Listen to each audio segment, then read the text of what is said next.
قصیدہ بردہ شریف کے شعر نمبر 107 میں صاحب قصیدہ نے معجزہ معراج کی طرف اشارہ فرمایا.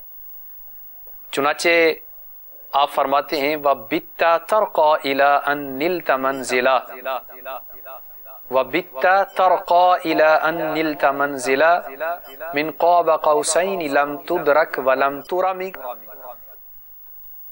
تو اس بابرکت شعر کا مطلب یہ ہوا کہ آپ صلی اللہ علیہ وآلہ وسلم رات میں بلندی کی طرف چڑھے، بلندی کی طرف تشریف لے گئے، یہاں تک کہ آپ اس منزل پر پہنچے کہ جس منزل تک انسان اور فرشتوں میں سے کوئی بھی نہیں پہنچ سکتا. اور پہنچنا تو درکنار، وہ ایسی منزل اور ایسا مقام ہے کہ جس تک پہنچنے کی کوئی آرزو بھی نہیں کر سکتا.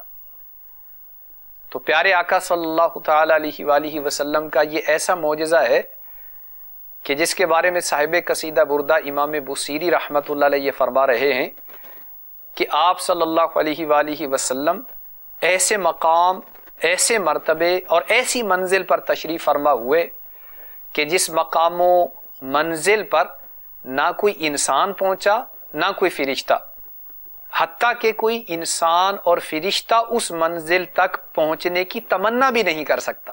پیارے آقا صلی اللہ تعالی علیہ وسلم معراج کے دولہ ہیں. پیارے آقا صلی اللہ علیہ وسلم نے ارشاد فرمایا مجھے سدرۃ المنتہا کی طرف بلند کیا گیا. سدرہ کہتے ہیں بیری کے درخت کو، اور منتہا کا مطلب انتہائی مقام، اختتام کی جگہ. تو سدرۃ المنتہا کو منتہا اس وجہ سے کہتے ہیں کہ یہاں پر فرشتوں کے علم کی انتہا ہو جاتی، یا اس کو منتہا کہنے کا مطلب یہ ہے کہ اس سے اوپر کی کسی فرشتے کو خبر نہیں، یا اس کو منتہا کہنے کی وجہ یہ ہے کہ حضور انور صلی اللہ علیہ وسلم کے سوا کوئی بھی نبی یہاں سے آگے تشریف نہیں لے جا سکے. یا پھر اس کی وجہ یہ کہ سید الملائکہ جبرائیل امین علیہ السلام کی بھی یہاں پر انتہا ہے کہ اس سے آگے آپ بھی نہیں بڑھتے. اور ایک وجہ اس مقام کو منتہا کہنے کی یہ ہے کہ لوگوں کے اعمال یہاں تک ہی بدریہ فرشتے پہنچتے ہیں، پھر یہاں سے اوپر اٹھائے جاتے ہیں. یوں ہی احکام الہی اوپر سے یہاں تک آتے ہیں اور پھر فرشتے یہاں سے لیتے ہیں. تو یہ چند وجہ اس مقام کو منتہا کہنے کی بیان کی گئی. اور سدرہ یہ ایک نورانی بیری کا درخت ہے جس کی جڑ چھٹے آسمان پر ہے اور اس کی شاخیں ساتویں آسمان کے اوپر ہیں. تو ارشاد فرمایا کہ مجھے سدرۃ المنتہا کی طرف بلند کیا گیا. اس کے بیر، اس کے پھل حجر کے مٹکوں کی طرح ہیں. تو حجر جو ہے یہ یمن کا ایک شہر اور علاقہ ہے جہاں کے مٹکے بہت بڑے ہوتے ہیں. تو فرمایا کہ اس بیری کے بیر مقام حجر کے مٹکوں کی طرح ہے. خیال رہے کہ تمام درختوں میں بیری افضل ہے. مفتی احمد یار خان نعیمی رحمۃ اللہ علیہ فرماتے ہیں کہ تمام درختوں میں سب سے افضل درخت بیر کا ہے، اور اس کے بعد کھجور کا درخت باقی درختوں میں سب سے افضل ہے. تو ارشاد فرمایا کہ اس کے پھل حجر کے مٹکوں کی طرح تھے. وَإِذَا وَرَقُهَا مِثْلُ آذَانِ الْفِيلَ، اور اس کے پتے ہاتھی کے کان کی طرح تھے.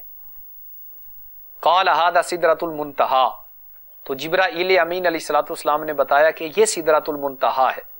فَإِذَا أَرْبَعَةُ أَنْهَارٍ نَهْرَانِ بَاطِنَانِ وَنَهْرَانِ ظَاهِرَانِ، اور پیارے آقا صلی اللہ تعالی علیہ وآلہ وسلم نے ارشاد فرمایا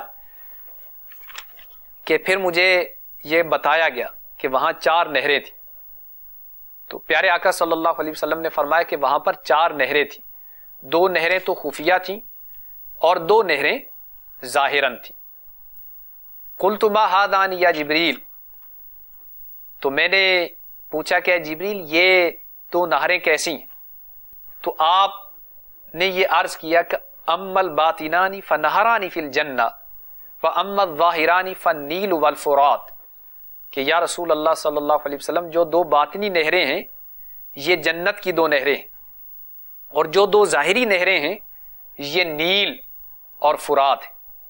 تو اس سے معلوم ہوا کہ نیل اور فرات بڑی اشرف اور اعلیٰ نہریں ہیں کہ ان کی اصل جنت سے ہے، اور جو جنتی نہریں ہیں ان کے بارے میں کہا گیا کہ وہ کوثر اور سلسبیل ہیں، یا کوثر اور نہر رحمت ہے۔ صلو علی الحبیب صلی اللہ تعالی علی محمد۔ مجھے اپنی اور ساری دنیا کے لوگوں کی اصلاح کی کوشش کرنی ہے انشاءاللہ۔